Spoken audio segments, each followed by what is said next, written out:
नमस्कार मु जगदीश आपणक पई नेइकी आछि आज सकाळर केतोटी गुरुत्वपूर्ण खबर सेतिपई भिडियोटी को शेष पर्यंत देखिबाकू मोर अनुरोध। चलंतु आज सकाळर खबर उपरे नजर पकाइबा।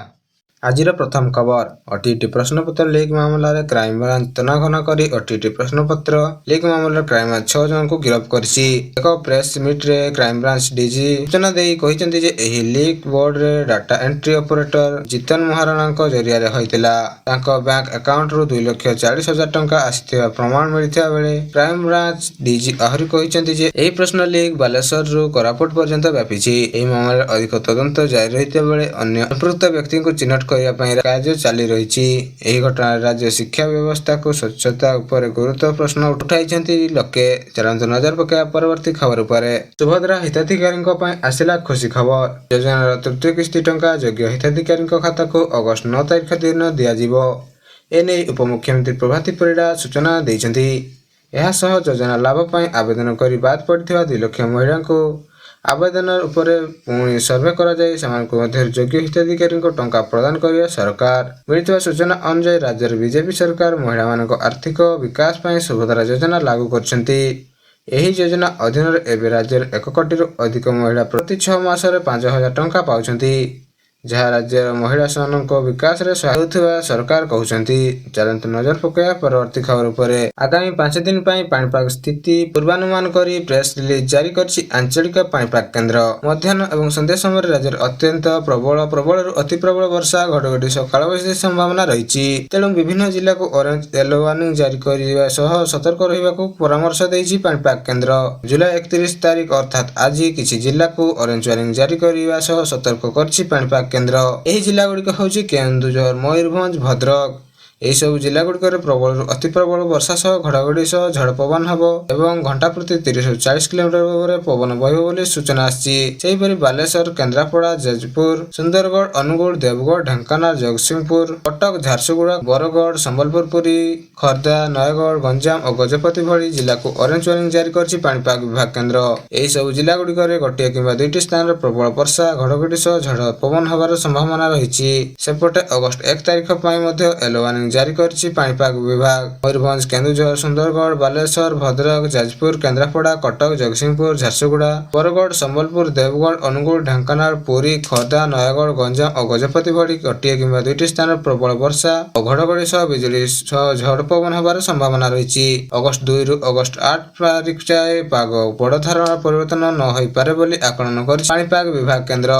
चलंतु नजर पकाइबा परवर्ती खबर उपरे। बहुत वाद विवाद पर ओडिशा अधस्तर कर्मचारी चयन आयोग ओडिशा सब ऑर्डिनेट स्टाफ सिलेक्शन कमिशन राजस्व निरीक्षण उप राजस्व निरीक्षक अमीन सामान्य शिशु विकास सेवा और सर्वेक्षण संख्या भित्तिक सर्वे परीक्षा रद्द करछंती। तो बुधवार ए संपर्क रे राज्य सरकार महाधिवक्ता एडवोकेट जनरल पीताम्बर आचार्य हाईकोर्ट को जणाइछंती।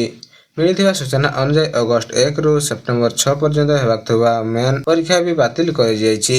एहा पर 14 दिन परे पुनः परीक्षा करिया पई कमिशनर विज्ञप्ति प्रकाश करथिया बेले परीक्षार्थी को परीक्षा पई आउसानी आवेदन करिया को पड़िबनी। समस्त को परीक्षा देबा को सुযোগ मिलियो एवं मिलिथिबा सूचना अनुसार गत वर्ष सेप्टेम्बर 20 रु अक्टोबर 8 पर्यंत अनुष्ठित प्रिलिमिनारी परीक्षा रे अनियमितता अभियोग सामना को आस्थिया बेले एहा को नै परीक्षार्थी माने विक्षोभ प्रदर्शन करथिले। फलस्वरूप ओएसएससी एक अभूतपूर्व निष्पत्ति नहीं प्रिलिमिनारी परीक्षा अंशग्रहण करते समस्त प्रार्थी को पास करी मेन परीक्षा रे अंशग्रहण करने को सुযোগ देथिले। एही निष्पत्ति अनुसार प्राय 5 लाख परीक्षार्थी मेन परीक्षा पई योग्य होइथिया बेले ओएसएससी रो विज्ञप्ति अनुसार मेन परीक्षा पई खाली पदवी रे 5 गुण प्रार्थी को शॉर्टलिस्ट करा जीवा नियम थिला। एही नियम उल्लंघन हेतु एही प्रार्थी ओडिशा हाईकोर्ट रे पिटिशन दाखल करथिया बेले हाईकोर्ट रे एही मामला सुनानी बेले पीताम्बर आचार्य कोर्ट को जणाइछंती जे ओएसएससी पूर्व परीक्षा बातिल करी नुआ सानी प्रिलिमिनारी परीक्षा आयोग करिवो। चलंतु नजर पकाइबा परवर्ती खबर उपरे। रद्द होला भारत पाकिस्तान मैच। ଭାରତ ଏବଂ ପାକିସ୍ତାନ ମଧ୍ୟରେ ହେବାକୁ ଥିବା ମ୍ୟାଚ୍ ଏବେ ରଦ୍ଦ ହୋଇଛି। ଭାରତ ଏବଂ Pakistan world champion of legend ଅର୍ଥାତ୍ WCL ର ସେମିଫାଇନାଲରେ ଏକ ମ୍ୟାଚ୍ ଖେଳିବାର ଥିଲା, ଯାହା ଏବେ ହେବ ନାହିଁ। ଜାଣିବାକୁ ମିଳିଛି ଯେ ଭାରତୀୟ ଖେଳାଳୀମାନେ ଏହି ମ୍ୟାଚ୍ ଖେଳିବାକୁ ମନା କରିଦେଇଛନ୍ତି। ଏହା ସହିତ ଏହି ଟୁର୍ଣ୍ଣାମେଣ୍ଟରେ ଭାରତୀୟ ଦଳର ଯାତ୍ରା ଶେଷ ହୋଇଥିବା ବେଳେ ଏହା ପୂର୍ବରୁ ମଧ୍ୟ ଲିଗ୍ ପର୍ଯ୍ୟନ୍ତ ମ୍ୟାଚ୍ ଅନୁଷ୍ଠିତ ହୋଇ ପାରିନଥିଲା। ୱାର୍ଲଡ ଚାମ୍ପିୟନସିପ୍ ଅଫ୍ ଲିଜେଣ୍ଡ ଅର୍ଥାତ୍ WCL ର ସେମିଫାଇନାଲରେ 4ଟି ଦଳ ସେମାନଙ୍କ ସ୍ଥାନ ନିଶ୍ଚିତ କରିଛନ୍ତି। ଭାରତ ଏବଂ ପାକିସ୍ତାନର ପ୍ରଥମ ସେମିଫାଇନାଲ 31 ଜୁଲାଇ ଅର୍ଥାତ୍ ଆଜି ହେବାକୁ ଥିବା ବେଳେ ଭାରତ ଏବଂ ପାକିସ୍ତାନ ମଧ୍ୟରେ ଏହା ଅନୁଷ୍ଠିତ ହୋଇଥାନ୍ତା, କିନ୍ତୁ ବର୍ତ୍ତମାନ ଏହି ମ୍ୟାଚ୍ ହେବ ନାହିଁ। ଏହି ମ୍ୟାଚ୍ ଖେଳିବାକୁ ଭାରତୀୟ ଖେଳାଳୀମାନେ ସିଧା ମନା କରିଦେଇଛନ୍ତି। ଚାଲନ୍ତୁ ନଜର ପକାଇବା ପରବର୍ତ୍ତୀ ଖବର ଉପରେ। ଅଙ୍ଗନବାଡି ଘର ନିର୍ମାଣ ଓ ଅପପୁଷ୍ଟି ମୁକ୍ତି ଓଡ଼ିଶାର ଲକ୍ଷ୍ୟ ବୋଲି କୁହାଯାଇଥିବା ବେଳେ ରାଜ୍ୟର ସମସ୍ତ ଅଙ୍ଗନବାଡିକୁ ନିଜସ୍ୱ ଘର ପ୍ରଦାନ କରାଯିବ। ଏଥିପାଇଁ ପାଣି ବିଜୁଳି ବ୍ୟବସ୍ଥା ସହିତ ଶୌଚାଳୟ ମଧ୍ୟ ରହିବ। ଉପମୁଖ୍ୟମନ୍ତ୍ରୀ ପ୍ରଭାତୀ ପରିଡ଼ା କହିଛନ୍ତି ଯେ ଅପପୁଷ୍ଟି ମୁକ୍ତି ଓଡ଼ିଶା ଗଠନର ଲକ୍ଷ୍ୟ ରହିଥିବା ବେଳେ ସିଡିପିଓ ମାନେ ଅଙ୍ଗନବାଡି ପରିଦର୍ଶନ କରି ଗ୍ରାଉଣ୍ଡିଂ ଫିଡବ୍ୟାକ୍ ଦେବାକୁ ନିର୍ଦ୍ଦେଶ ମିଳିଛି। ସିଡିପିଓ ସମ୍ମିଳନୀରେ ମୁଖ୍ୟ ଶାସନ ସଚିବ ମନୋଜ ଆହୁଜା ଅଂଶଗ୍ରହଣ କରି ସମସ୍ତ ଅଧିକାରୀଙ୍କୁ ଗ୍ରାଉଣ୍ଡିଂ ରିପୋର୍ଟ ବଢ଼ାଇବାକୁ ନିର୍ଦ୍ଦେଶ ଦେଇଛନ୍ତି। ବିଭାଗ ସମନ୍ୱୟ ରଖିବ ଏବଂ ଅଙ୍ଗନବାଡି ସ୍କୁଲ ସଶକ୍ତି ପାଇଁ ପ୍ରସ୍ତାବ ଦେବାକୁ ନିର୍ଦ୍ଦେଶ ଦେଇଛନ୍ତି। ଚାଲନ୍ତୁ ନଜର ପକାଇବା ପରବର୍ତ୍ତୀ ଖବର ଉପରେ। 3ଟି ବନ୍ୟା ପ୍ରଭାବିତ ଜିଲ୍ଲା ବୁଲି ଦେଖିବା ପରେ ମୁଖ୍ୟମନ୍ତ୍ରୀଙ୍କ ସୂଚନା। ବିଶେଷ କରି 3ଟି ଜିଲ୍ଲାର 8ଟି ବ୍ଲକ ପ୍ରଭାବିତ ହୋଇଥିବା ବେଳେ ବାଲେଶ୍ୱର ଜିଲ୍ଲାର 4ଟି ବ୍ଲକ ପ୍ରଭାବିତ ହୋଇଛି।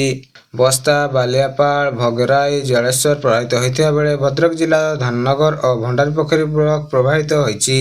ଯାଜପୁର ଜିଲ୍ଲାର ଯାଜପୁର ଓ ଦଶରଥପୁର ବ୍ଲକ ପ୍ରଭାବିତ ହୋଇଥିବା ବେଳେ କେନ୍ଦୁଝର ଜିଲ୍ଲା ସେହିପରି ଭାବରେ ପ୍ରଭାବିତ ହୋଇନାହିଁ। ମୋଟ 81ଟି ଗାଁରୁ 30,000 ଲୋକ କ୍ଷତି ସହିଛନ୍ତି ଏବଂ ବନ୍ୟା ସ୍ଥିତି ସମ୍ପୂର୍ଣ୍ଣ ନିୟନ୍ତ୍ରଣ ଭିତରେ ରହିଛି କହିଛନ୍ତି ମୁଖ୍ୟମନ୍ତ୍ରୀ। 10,000 ଲୋକଙ୍କୁ 2 ବେଳା ରନ୍ଧା ଖାଦ୍ୟ ଯୋଗାଇ ଦିଆଯାଇଥିବା ବେଳେ ଯେଉଁ ସବୁ ସ୍ଥାନରେ ଲୋକଙ୍କ ଘର କ୍ଷତି ହୋଇଛି କ୍ଷତିପୂରଣ ଦିଆଯିବ।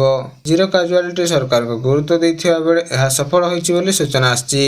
ଚାଲନ୍ତୁ ନଜର ପକାଇବା ପରବର୍ତ୍ତୀ ଖବର ଉପରେ। ଗଛ ନ ଲଗାଇବା ଯୋଗୁଁ 11 ଜଣ ବିଇଓ ଓ ଦରମା ବନ୍ଦ କଲେ ଜିଲ୍ଲା ଶିକ୍ଷାଧିକାରୀ। ବଲାଙ୍ଗୀର ଜିଲ୍ଲାର 11 ଗୋଷ୍ଠୀ ଶିକ୍ଷା ଅଧିକାରୀଙ୍କ ଦରମା ବନ୍ଦ କରିବାକୁ ଜିଲ୍ଲା ଶିକ୍ଷା ଅଧିକାରୀ ନିର୍ଦ୍ଦେଶ ଦେଇଛନ୍ତି। ଏକ ପେଡ୍ ମାଁ କେ ନାମ କାର୍ଯ୍ୟକ୍ରମରେ ଚାଲିଥିବା ବେଳେ ଜିଲ୍ଲାରେ ଥିବା ବିଭିନ୍ନ ସରକାରୀ ସ୍କୁଲରେ ପାଳନ କରୁନଥିବା ଦେଖାଯାଉଛି।